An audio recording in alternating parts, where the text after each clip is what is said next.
네, 박철순의 시장 이야기 시간으로 이어가 보도록 하겠습니다. 오늘 우리 시장 정말 상방이 뚫린 뒤에 고공행진을 지속하고 있는데요. 추석 연휴 이후에도 이러한 시세를 이어갈 수 있는지, 그렇다면 우리가 어떻게 투자 전략을 세워야 되는지 관련된 이야기 나눠보도록 하겠습니다. 파이낸셜 리서치의 박철순 대표와 함께합니다. 안녕하세요. 네, 안녕하세요. 네, 반갑습니다. 오늘 우리 시장이 3,500포인트를 역사상 처음으로 돌파하는 데 성공을 했습니다. 사실 긴 연휴를 앞두고서는 한 걸음 떨어져서 보려는 그런 시선들이 많았기 때문에 시장이 부합권에서 움직일 것이다 이런 전망 진짜 많았거든요. 네. 그런데 생각보다 힘이 더 좋습니다.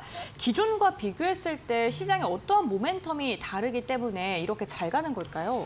일단은 방금 말씀해 주신 것처럼 연휴가 좀 길 때는 네. 그 연휴 기간에 어떤 악재가 터질지 모르기 때문에 많은 분들이 보통은 일단 현금 비중을 좀 만들어 놓는다거나 또는 수익을 좀 확정짓는 경우가 많고, 기관들이라든지 외국인 같은 경우도 비슷한 패턴들을 보이는 경우가 굉장히 많은데, 오늘은 지난번과는 전혀 다른 오히려 강세 흐름들을 좀 보여주고 있습니다.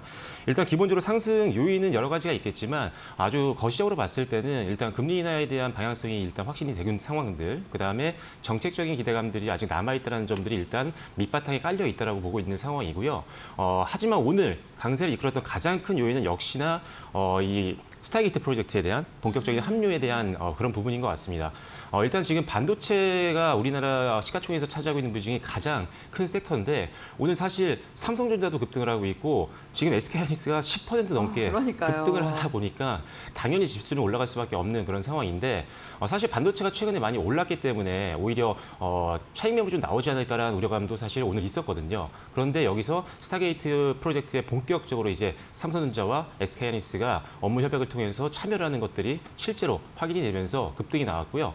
관련해서 이제 아무래도 많은 기대감이 좀 올라가다 보니까 삼성전자와 SK하이닉스를 필두로 해서 소부장 기업들까지 강세 보이면서 일단 전반적으로 지수를 좀 끌어올렸다라고 보시면 될 것 같습니다. 일단 이익에 대한 기대감이 높은 종목들이기 때문에 삼성전자라든지 이런 반도체 쪽도 보셔야겠지만, 일단 기본적으로는 3분기 실적 발표를 앞두고 나서 실적이 좋은 주도주들도 상당히 잘 움직여줬거든요. 그래서 일단은 실적이 잘 나오는 섹터들이 잘 시장을 방어해줬고 지수를 좀 끌어올렸다라고 보시는 게 맞을 것 같습니다.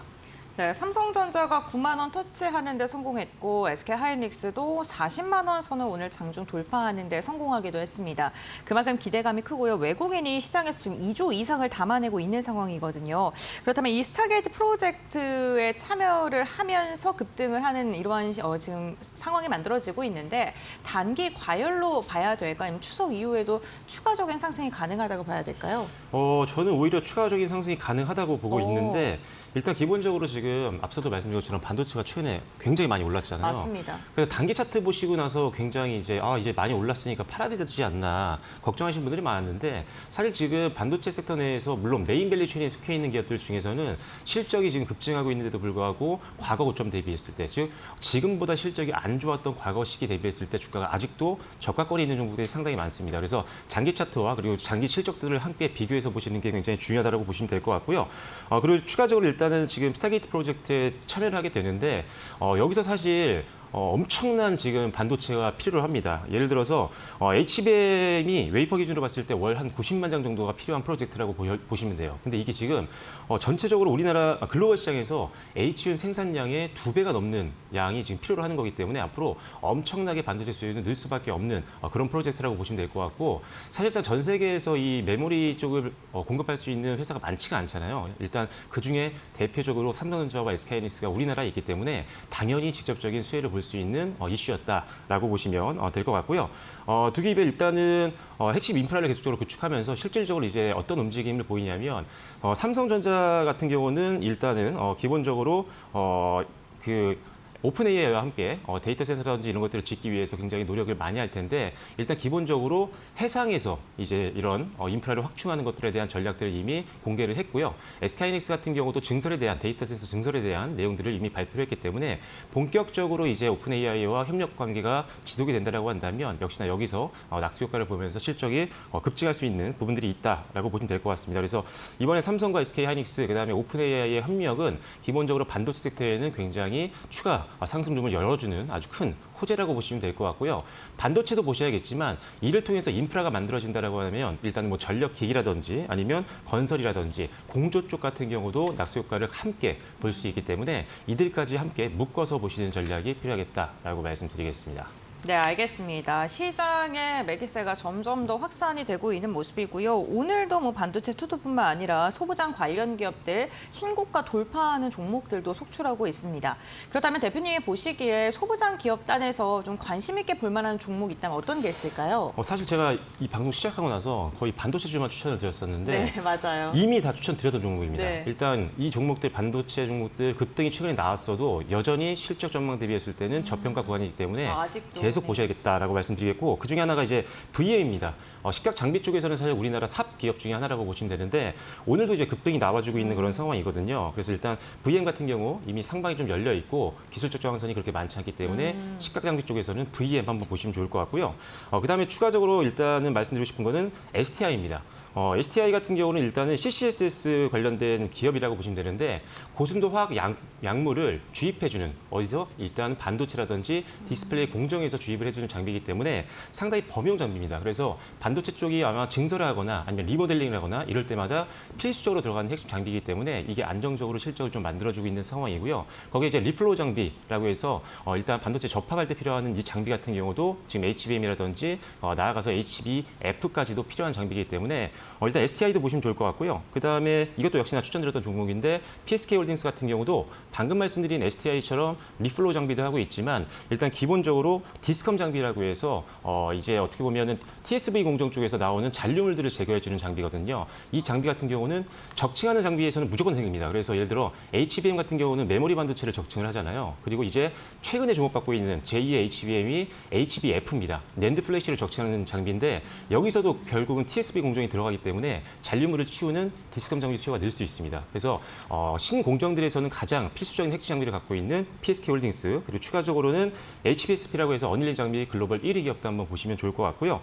마지막으로 최근에 좀 이슈가 되고 있는 종목들인데 버닝 테스트라는 장비가 최근에 굉장히 많이 필요로 합니다. 그래서 DI라든지 아니면은 지금 유닛 테스트가 최근에 각광을 받고 있는데 실적적인 측면에서는 먼저 DI가 조금 더 우월하다는 점 그리고 이제 후발주자로 참여한 유닛 테스트 같은 경우가 이제 본격적인 턴어라운드가 기대가 되기 때문에 두 종목은 함께 묶어서 보시면 좋겠다라고 말씀드리겠습니다.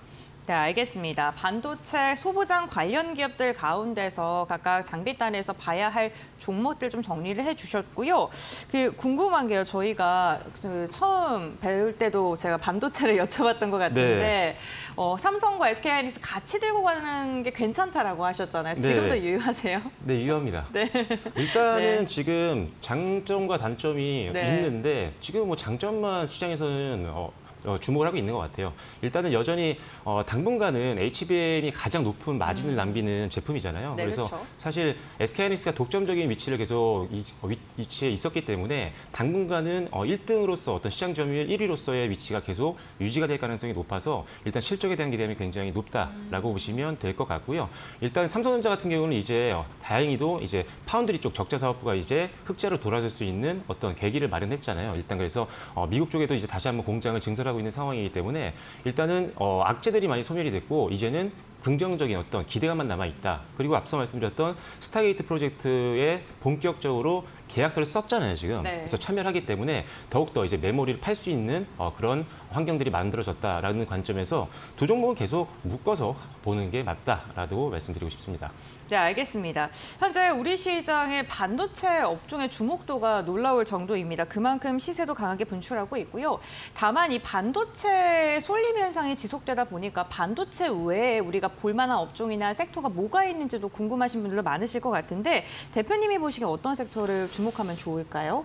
일단은 지금 반도체 쪽을 다 보시긴 보셔야 되는데 네. 지금 최근에 조금 눌려 있는 종목들 중에 소비주들이 좀 있습니다. 예를 들어서 지금 이번 주에 다들 뭐 뉴스로 보셨겠지만 이제 중국인 단체 관광객 무비자 입국이 드디어 제주도 외 지역으로 확산이 됐죠. 그래서 월요일부터 실제로 저는 외국인들 분들이 굉장히 많이 느는 걸 느꼈거든요. 명동도 지나가 보니까 외국인들이 평소보다 훨씬 더 많이 네. 계시더라고요. 그래서 그만큼 한국의 외국인들이 이제 방문을 하게 되면 상당히 많은 소비를 하게 되고 특히나 과거같이 사실 수혜주로 불렸던 면세점 쪽은 사실 저는 잘 모르겠어요. 아직은. 왜냐하면 예전처럼 소비 패턴이 비싼 쪽으로 가지 않고 이제는 화장품이라든지 병의원이라든지 이런 쪽으로 많이 소비 패턴이 많이 변동이 됐기 때문에 저는 일단은 소비주 쪽에서는 뭐 여행도 당연히 보고 그다음에 리조트라든지 카지노도 봐야 되겠지만 역시나 화장품이라든지 이런 미용 의료기기라든지 이런 쪽에 대한 수요가 급격하게 늘 수 있는 상황이어서 일단은 소비주들을 좀 보시면 좋을 것 같아요. 앞서 말씀드린 것처럼 지금 특히나 이제 화장품이라든지 미용 의료기기 쪽 대장주 같은 경우는 예를 들어 뭐 APR이라든지 이런 것들은 고점을 뚫고 있지만 나머지 종목들은 좀 쉬었다가 이제 반등을 하기 위해서 준비를 하고 있는 종목들이 꽤 많이 포진이 되어 있기 때문에 일단 화장품이라든지 이런 종목군들을 한번 눈여겨보시면 좋을 것 같고요. 오늘장 뭐 얼마 남지 않았지만 물론 애프터마켓도 있지만 한번 소비주들 한번 지켜보시면 좋을 것 같습니다. 알겠습니다. 소비 관련된 기업들, 특히나 긴 연휴인 만큼 관련돼서 주목해보면 좋겠다라고 이야기를 해주셨습니다.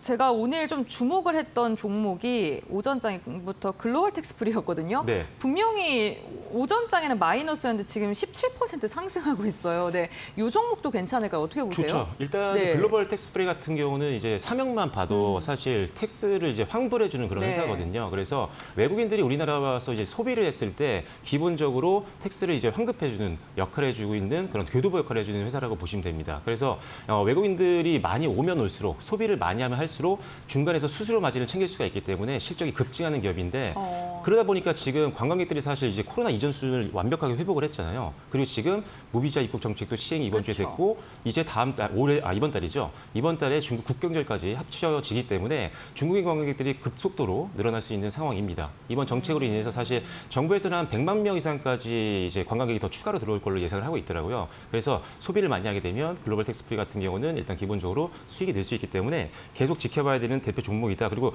경쟁사가 거의 없다라는 게 또 이 그렇죠. 회사의 장점이기도 하라는 점 참고하시면 될 것 같고요. 다만 이제 정책적으로 저번에 한번 노이즈가 있었는데 이제 외국인들을 미용 의료기 할 때 미용 네. 시술 같은 거 할 때 이거 텍스프리를 좀 안 해주는 쪽으로 얘기가 나왔었지만 일단 그 부분은 좀 잠잠해진 것 같아요. 시장은 이미 어느 정도 선반영이 됐다고 생각하기 때문에 지금 실적이 늘 수밖에 없는 환경 속에 있는 글로벌 텍스프리는 계속 보시면 좋을 것 같습니다. 네, 알겠습니다. 연휴가 정말 긴 시간 동안 이어질 예정입니다. 이 시간 동안 좀 4분기 전략을 새롭게 세우고 좀 공부를 하겠다라는 투자자분들도 많으실 것 같은데 대표님께서 4분기 전략을 세울 때 이건 조금 보면 좋겠다, 지켜보면 좋겠다는 팁이 있다면 어떤 게 있을까요? 보통 이제 삼성전자 실적 발표가 이제 10월 달부터 맞아요. 시작을 하잖아요. 물론 지금 아직 좀 남긴 했지만 실적 발표 시즌이 이제 나왔다. 이번 달부터 시작이다라는 게 시장에서 인식이 되기 시작하면서부터 확실하게 이익이 보이는 기업들 쪽으로 수급이 지난주부터 상당히 많이 쏠림 현상이 나타나고 있습니다. 그 중에 하나가 역시나 반도체 섹터였고요. 그리고 추가적으로 우리가 올해 이제 주도주 역할을 했었던 조방원이죠. 조선방산, 원전 같은 경우도 좀 쉬었다가 이제 또 다시 한번 강세 흐름들이 좀 나와주고 있는 상황인데 역시나 주도 섹터였던 섹터들의 이 공통점들이 전부 다 수급이 좋고 그다음에 전방산업 수요가 좋다 보니까 실적이 늘어날 가능성이 가장 높은 그런 섹터였거든요. 그래서 일단은 올해 주도주 역할을 했었던 종목군들은 계속 보시면 좋을 것 같고요. 그렇다고 해서 무조건 주도주 섹터였다고 해서 무조건 모든 종목을 사는 게 아니라 확실하게 분기별로 EPS 즉 주식당 순이익이 좀 늘어나고 있는 종목들을 보시면 될 것 같고 주식당 순이익이 늘고 있다라고 해도 너무나 급격하게 주가가 또 올라오면은 단기적인 차익 매물이 나올 수가 있기 때문에 일단은 어느 정도 주가 부담이 없는 기술적인 부분까지 좀 고려해서 종목을 선별하는 게 좋다라고 보시면 될 것 같고요. 그리고 비싸다 싸다를 좀 구별하기가 좀 어려우신 분들이 있을 것 같은데 뭐 여러 가지 방법이 있겠지만 그 중에는 이 내가 특정 종목을 고를 때 이 종목이 속해 있는 피어 그룹들 즉 동종 업계 내에서 평균적인 PR은 얼마인지 그런데 지금 내가 보고 있는 종목은 평균 PR 대비 좀 싼지 이 정도는 여러분들이 좀 체크를 하신다면 좋을 것 같고요. 확실하게 지금은 정책적인 모멘텀이 조금 시들하기 때문에 저 PBR 종목보다는 저 PER 종목들이 좀 더 우위에 있는 것 같습니다. 그래서 일단은 지금은 수익에 좀 더 집중하는 포트폴리오를 구성하시는 게 좋겠다라는 점 기억하시면 좋을 것 같습니다. 네, 알겠습니다. 지금 전략의 팁에 대해서 좀 이야기를 해주셨는데 그렇다면 투자자분들께서 연휴 지나고 나서 주목해 볼 만한 섹터나 종목군이 있다면 어떤 게 있을까요? 너무 많아가지고 아, 그래요? 네, 일단은 네. 반도체 당연히 보셔야 되는데 네. 앞서 이제 반도체 종목들은 좀 설명을 좀 들었기 때문에 그다음에 이제 우리가 봐야 되는 게 이제 조선 쪽이 있겠죠. 조선 쪽 오늘도 다 좋은 흐름들이 보여주고 있는데 그중에 제가 보고 있는 것들은 좀 눌림 나왔다가 이제 어느 정도 밸류에이션 부담이 떨어지고 반등을 기대해 볼 만한 종목들인데 일단 기본적으로 제가 보고 있는 종목들은 세진중공업 같은 경우는 일단 한번 보시면 좋을 것 같습니다. 일단은 이 데크하우스라든지 LNG라든지 아니면 LPG 탱크 쪽에서는 전 세계 1위 기업이고 워낙 고객사가 이제 안정적이기 때문에 지금 어느 정도 조정받고 반등 나올 때는 눌림목 공략하실 필요가 있다. 그리고 현대임스가 조금 블록딜 매각 이슈가 좀 나와서 오늘 조금 밑꼬리를 많이 달았는데 그래도 다시 한번 개선되는 모습들, 낙폭을 회복하는 모습들을 보이고 있어서 일단은 선박블록 쪽에서 그리고 크레인 사업 쪽에서 실적이 기대되고 있는 현대입수단번 보시면 좋을 것 같고요. 방산 쪽에서는 역시나 하나에어로스페이스가 대장주 역할을 하고 있습니다. 함께 현대로템도 일단 대장주이긴 하지만 일단 그 뒤로 아직 덜 올랐던 종목들, 대기업들을 이미 고객사를 확보하고 있는 뭐 인베디드 시스템 전문 기업이죠. 뭐 코스트 테크놀로지 이런 기업들, 파이어프로 이런 기업들을 한번 보시면 좋겠다라고 말씀드리겠고, 그다음에 원전 쪽도 보셔야 되는데 역시나 대장주 보셔야 됩니다. 두산 에너빌리티 같은 경우는 역시나 계속적으로 좋은 흐름, 고가권에서 움직임 보여주고 있는데 일단 주기기 쪽에서는 일단 대체 불가 회사다 보니까 일단 웨스팅하우스와의 협력 관계, 즉 거기다가 이제 두산 에너빌리티 같은 경우는 한국뿐만 아니라 미국형 원전도 모두 다 제품을 납품할 수 있는 기술을 갖고 있기 때문에 뭐 웨스팅하우스가 수주를 하건 우리나라 한수원이 이제 어떻게 보면 수주를 하건 양쪽 모두 다 수혜를 볼 수 있는 기업이기 때문에 두산 에너빌리티 보시면 좋을 것 같고요. 거기에 이어서 조금 작은 종목으로 본다면 배전반 쪽 우리나라 관급 기준으로 봤을 때는 1위 기업인 G2파워 지난번에 한번 언급드렸었는데 G2파워도 한번 보시면 좋을 것 같고요. 전력기기도 오늘 굉장히 또 강합니다. 앞서 말씀드린 것처럼 지금 이번에 스타게이트 프로젝트로 인해서 반도체가 먼저 조명을 받았지만 역시나 인프라가 형성될 때는 전력기기가 무조건 필요하기 때문에 오늘 뭐 3대 빅3 기업이죠. 뭐 현대 일렉트릭이라든지 LX 일렉트릭, 효성중공업도 오르고 있지만 관세 충격에는 상대적으로 자유로운 산일전기까지 한번 묶어서 보시면 좋겠다라고 말씀드리고요. KBT 역시나 APR이 지금 대장주 역할을 해주고 있는 상황인데 상대적으로 지금 조금 못 오른 종목들이 있습니다. 실리콘투가 이제 조금씩 반등 나오고 있거든요. 오늘도 보합권 움직임 보여주고 있는데 도매유통사 국내 1위 기업입니다. 실리콘투라든지 아니면 리드샷으로 유명한 VT 같은 경우 실적은 좋아지고 있는 상황이고 연말 쇼핑 시즌을 앞두고 있는데 연 저점에서 이제 반등이 나오고 있는 종목이니까요. 한번 VT도 한번 천천히 분할 매수 관점에서 보시면 좋을 것 같습니다. 네, 주목해야 될 섹터 그리고 그 안에 있는 종목들 이야기를 해주셨는데요. 아무래도 시청자분들께서 자금이 한정적이지 않습니까, 네. 대표님? 너무 많아요. 네. 네, 좀 압축해서 말씀해 주신다면 그렇다면은 네. 저는 지금 봤을 네. 때는 실리콘투가 좀 좋은 것 같습니다. 지금 화장품 쪽 어차피 네. 지금 연말 소비 시즌을 앞두고 있는 그런 상황이거든요. 그래서 일단 기본적으로 4분기가 보통 성수기죠. 네. 그래서 일단 아마존 프라임 데이는 일단 3분기 때 끝났기 때문에 아마존 프라임 데이에서 사실 우리나라 제품들이 상위권에 대부분 있었기 때문에 3분기 실적을 기대해 볼 수 있습니다. 이거 일본의 뭐 메가리 이벤트에서도 지금 APR의 이 부스터 프로 같은 경우가 1등 했었거든요. 네. 그만큼 굉장히 잘 팔리고 있어서 3분기 실적 발표를 기다리고 있는 상황 속에서는 실적 기대감이 가장 높은 섹터이기도 하고요. 3분기 실적도 좋지만 4분기 실적 기대할 수 있는 요인들. 이제 아마존 프라임 빅딜 데이가 예정이 되어 있는 상황이고 다 아시다시피 이제 블랙 프라이데이라는 엄청난 쇼핑 시즌이 또 오기 때문에 3분기 실적만이 아니라 이제 4분기 실적까지도 기다려볼 수 있는 그런 상황이어서 일단 화장품주 보시면 좋을 것 같고 그중에 화장품 도매 유통을 해주고 있는 실리콘투는 일단 우리나라 제품들 많이 팔리면 중간에서 마진을 많이 남길 수 있는 구조거든요. 그래서 일단 실리콘투 그리고 조정받은 이후에 이제 반등 나오고 있으니까요. 한번 실리콘투 긍정적으로 보시면 좋을 것 같습니다. 네, 알겠습니다. 오늘 박철순 대표와 함께 오늘 우리 시장 잘 가고 있는데 과연 추석 연휴 이후에도 어떠한 방향성을 보여줄지에 대한 이야기 그리고 어떠한 섹터와 종목을 좀 집중적으로 봐야 되는지까지도 투자 힌트 얻어봤습니다. 투자 전략 세우시는데 참고해 보시기 바라겠고요. 대표님과의 말씀 오늘 여기까지 나누겠습니다. 고맙습니다.